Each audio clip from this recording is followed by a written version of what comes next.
Hey guys, this is Northville Tech. In this video, we're going to learn how to get your tax forms from Bank of America.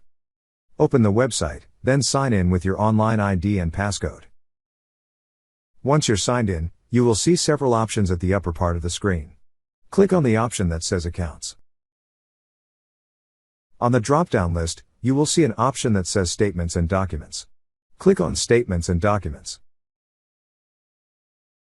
On this page, you will see several options. Click on the option that says Tax Statements. Then you will see the list of your available tax statements and download it. However, in this video, we do not have an available tax statement.